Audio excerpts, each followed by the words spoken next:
Maybe you're losing motivation a couple months into studying or starting to feel the pressure to get back to real life. Maybe you're just walking out of the testing center and thinking, now what? Wherever you are on your journey, I am here to tell you, you are not wasting your time. Hi, I'm Savannah, and after scoring a 517 on my August 2020 exam, my career took a bit of a left turn, and I found myself not just taking a few gap years, but deciding not to go to medical school altogether. Now, how I got from A to B, well, that's a whole nother video. But today, I want to break down the skills that we learn throughout the MCAT process that prove valuable in the outside world. Let's get into it. Skill number 1.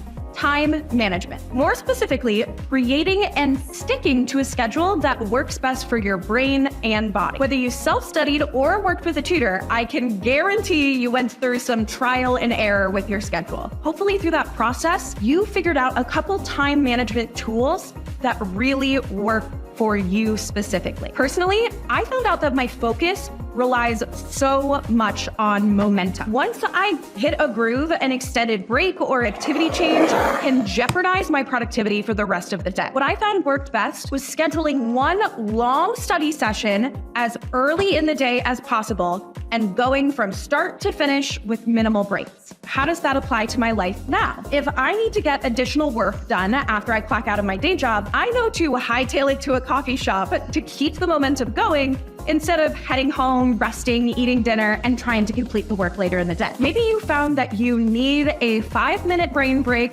maybe scrolling through Instagram every hour, or that you remember content best after a quick workout. Those of us at MedLife Mastery are here to help every step of the way. Please check out the plethora of resources made by and for people who have been in your shoes. Skill number 2. Pattern recognition. So much of MCAT strategy boils down to pattern recognition. When I work with students in cars, we start by identifying words, phrases, and sentence structures commonly used in the MCAT that indicate important information. That is what we use to create our roadmap. These details can help us identify the author's argument, the main idea, a specific example, etc. We do the same in the science sections, with a few tweaks, of course. Even if you can't remember specific pattern-based strategies that you use, the sheer amount of practice that you have completed while studying have honed these skills. Pattern recognition at its core is a way to classify concepts and identify solutions to novel problems. For example, a good friend of mine works in film development. They need to determine the efficacy of a script and whether or not the company would be interested after a quick read. They simply don't have time to dive into every single script 100%. So instead, they rely on pattern recognition to compare the script to others that they've read that the company has been interested in order to judge its quality. Skill number 3.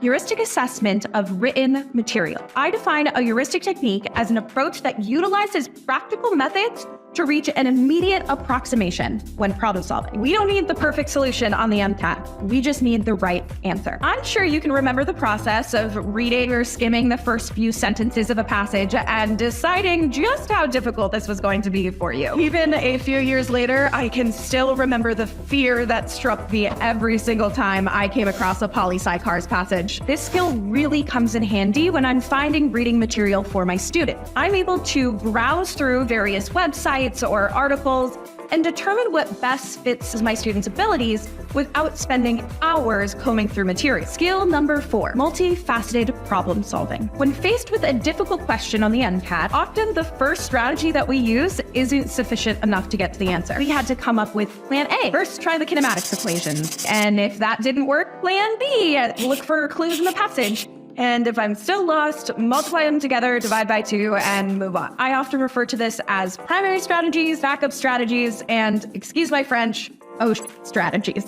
In order to succeed on this exam, you need to be able to attack a problem from multiple angles using multiple strategies. This multifaceted approach can be applied to almost any work environment. For instance, sometimes when I explain a new concept to one of my students, it just doesn't land. My ability to pivot and break down a concept in a new and novel way increases the possibility of effectively communicating it. Sometimes I need to simplify. Other times, add details. Can you think of a time where you needed to use plan C to get the result you needed? And finally, skill number 5, stress management. In my opinion, the most valuable skills you can take away from this MCAT process are stress management skills. I think we can all agree that taking this exam is extremely stressful. Personally, it was one of the most stressful periods of my life. Between the exhaustion, the self-doubt, the insecurity, the memory fatigue, and more, I found myself at wit's end. But through the process, I learned how to manage some of those feelings. I learned my tipping point where I needed to stop and take a longer break away from the material to come back to it effectively. I learned how to calm myself down quickly and get back into the zone when faced with a passage that looked like it was in a different language. As difficult situations have come up in my current work environment, I find myself using those exact same skills that I did while studying. As someone who pivoted from the med school plan, it's really easy to feel like I wasted my time on the MCAT. Thankfully, I was very wrong, and I will say it again. You are not wasting your time. And whether your white coat ceremony is imminent or you're deciding to walk away, what you have accomplished in the name of the MCAT is incredibly valuable. You got this.